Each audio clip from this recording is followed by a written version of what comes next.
Astrology simplified bye Chaure में आपका स्वागत है। आज हम चर्चा करेंगे कि जैसे कि कुंडली का जो है दूसरा भाव, चौथा भाव, सातवां,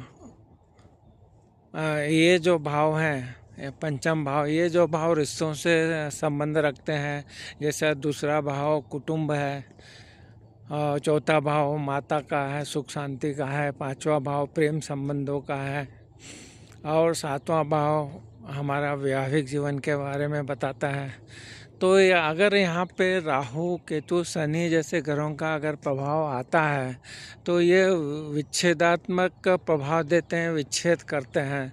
तो इन सब चीज़ों को जब हम देखते हैं तो जैसे कि अगर दूसरे भाव की बात करें, जो कुटुंब का परिवार का भाव है, यहाँ पे अगर राहु शनि अगर आ जाते हैं तो आपकी वाणी खराब हो जाती है और उस परिवार से संबंध खराब होते हैं। तो आपको उपाय के स्वरूप में मांस मदिरा वगैरह नहीं खाना पीना चाहिए और अपना शिष्टाचार बनाए रखें, संबंध मधुर बनाए रखें और ये मंत्रों के जाप करना चाहिए आपको। राहु के है, शनि के, केतु भी, जो भी ग्रह प्रभावित हो रहा है उनके मंत्रों के जाप करें और उनसे संबंधित आपको दान करना चाहिए।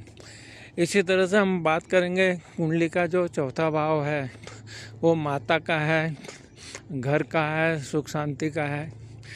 तो अगर चौथे भाव पे अगर आपका प्रभाव आ रहा है तो आपको राहु केतु शनि का अगर प्रभाव यहाँ पे आता है तो आपको कुछ बातों का ध्यान रखना यह है कि ये जो प्लेनेट है माता के स्वास्थ्य पर प्रभाव डाल सकता है और घर की सुख शांति को ख़राब कर सकता है। तो आपको क्या करना है, ये जो ग्रह हमने बताए हैं इनके उपाय ज़रूर करना चाहिए।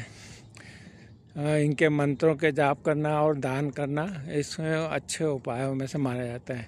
इसी तरह से अगर पांचवा भाव भी संबंधों में देखें तो प्रेम संबंधों का है। अगर यहाँ पे राहु केतु का प्रभाव आता है तो आपका भ्रम की स्थिति पैदा करते हैं।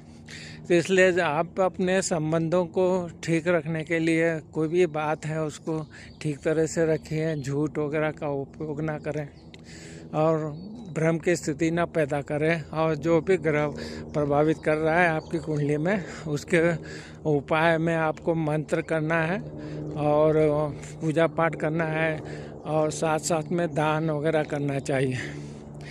इसी तरह से जो कुंडली का सातवां भाव भी आपका वैवाहिक जीवन का है, तो यहाँ पे अगर ये प्लेनेट आते हैं, राहु आता